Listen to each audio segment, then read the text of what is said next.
Bonjour à tous, j'espère que vous allez bien. Donc aujourd'hui, vidéo sur LVMH. Donc sans plus attendre, le sommaire. Donc on commencera avec la présentation de l'entreprise. Ensuite, une analyse fondamentale. Après, une analyse technique de LVMH. Et on finira par une petite conclusion où je vous montrerai ma seule action LVMH que j'ai pour le moment sur mon PEA de chez Bourse Direct.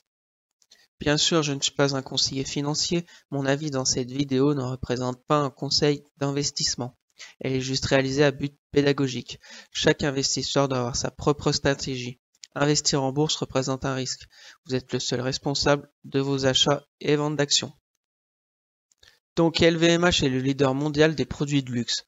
Au niveau de leur répartition de chiffre d'affaires par famille, donc il y a les articles de mode et de maroquinerie avec un peu plus de 48%, les montres et bijoux avec 14%, les parfums et produits cosmétiques avec un peu plus de 10%, et les vins et spiritueux avec un peu plus de 9%. Et pour ce qui est du reste, donc il y a 18,3%, c'est ce qui concerne leur distribution avec leur grande chaîne de magasins comme Sephora, les grands magasins ou encore la Samaritaine. Et pour fin 2021, LVMH comptait 5556 magasins à travers le monde. Et pour ce qui est de leur répartition géographique de leur chiffre d'affaires, donc on a la France avec 6,4%, l'Europe avec 15,4%, le Japon avec presque 7%, l'Asie avec presque 35%, les États-Unis avec presque 26% et autres avec presque 11%. Donc ce qu'on peut voir, c'est vraiment trois zones géographiques de vente. On a en premier tous les pays asiatiques avec un peu plus de 40%. Après, on a les États-Unis avec presque 26%. Et après, on a l'Europe avec à peu près 20%. Donc voilà, c'est réparti sur trois continents. Voilà pour la présentation de LVMH. Donc passons à l'analyse fondamentale pour LVMH. Donc j'ai mis secteur produits de luxe, prix de référence à peu près 545 euros. Donc à gauche l'évolution de leur compte de résultat. Ce qu'on peut voir c'est un chiffre d'affaires constante augmentation, sauf 2020 avec crise Covid où il a baissé, mais en 2021 il a très très fortement réaugmenté, avec aussi une marge d'exploitation et une marge nette qui a très fortement augmenté. On a dépassé les 25% en marge d'exploitation et ils prévoient encore pour les années à venir des très fortes années au niveau de leur chiffre d'affaires et une marge d'exploitation qui va bientôt atteindre les 30% en 2024. Mais bon, on n'y est pas encore, on verra ça année après année.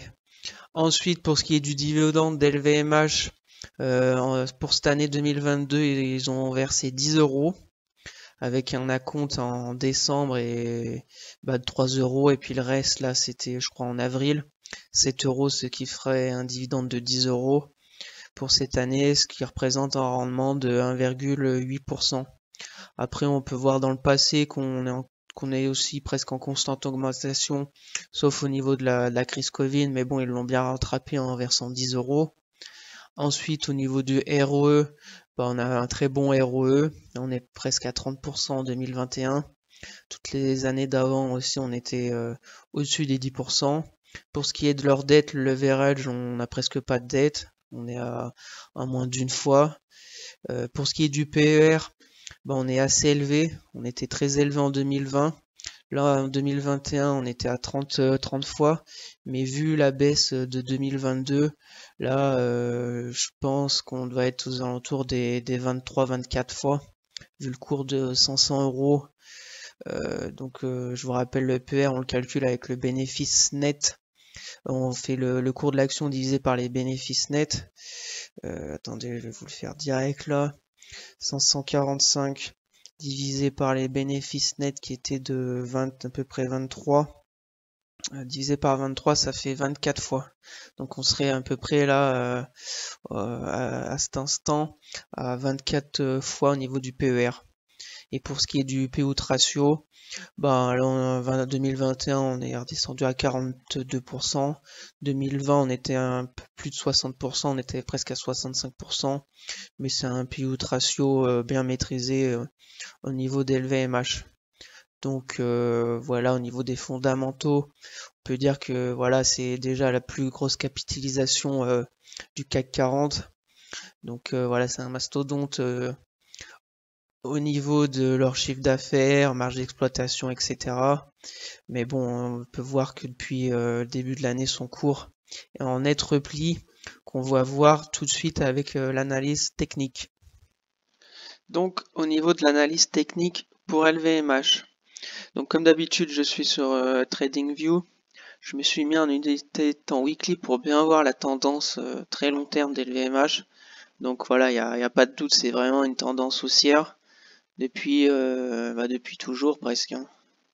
On va très loin, depuis 2010, on ne fait que monter. On a la moyenne mobile 200 qui a jamais été transpercée. On a depuis 2016 une vraie tendance haussière vraiment extrêmement rapide.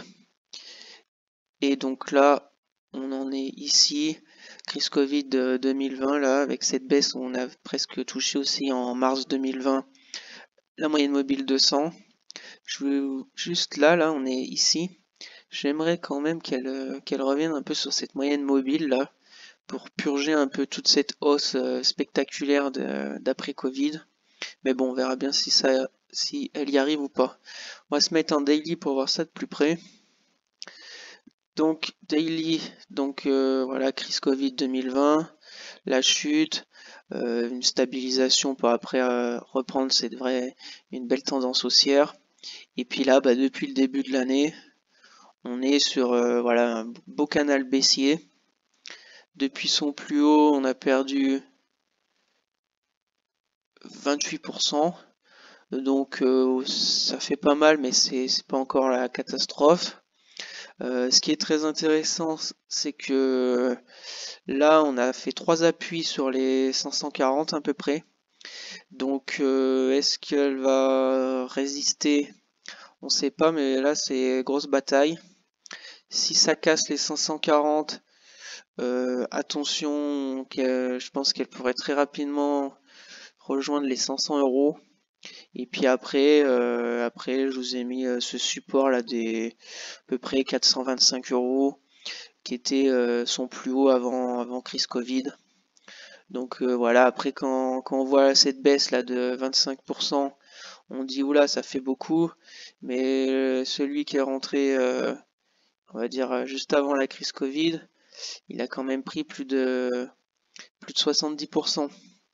Donc c'est, je pense, tout à fait normal qu'elle rebaisse pour respirer un peu. Et puis voilà, j'en ai pris le 12 mai là, sur les 545 euros. J'ai pris une action LVMH 545 euros, elle était remontée, là elle est revenue encore à 545 euros. Donc pour ceux qui n'ont pas d'action LVMH, pourquoi pas tenter de la prendre à ce prix-là. Et voilà, après on sait très bien aussi avec le Covid qui bloque la Chine, LVMH, comme elle vend beaucoup en Chine, ça va jouer sur leur chiffre d'affaires. Donc c'est pour ça aussi qu'elle baisse.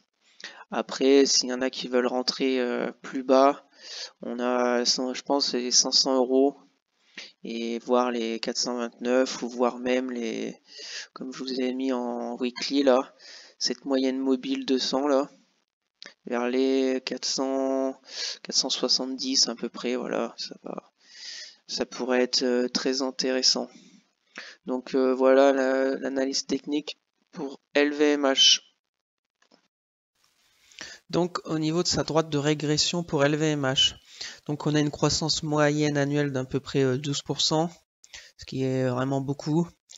On a un cours voilà qui suit plutôt bien sa tendance depuis 2010. 2020 on était vachement monté très haut là vers les 741 euros. Là on est à peu près revenu à un écart type. Donc comme je vous l'ai dit précédemment dans l'analyse technique, c'est possible qu'elle rebaisse encore pour respirer un peu et reprendre cette droite de régression. Donc voilà, comme d'habitude, je vous mets cet outil pour que vous ayez le maximum d'informations sur l'action. Et voilà, après c'est à vous de voir personnellement dans votre stratégie que faire. Donc voilà pour la droite de régression d'LVMH. Donc pour conclure avec LVMH, on va aller voir ma seule position sur mon PH chez Bourse Direct. Pour le moment, j'ai un PRU de 548 €.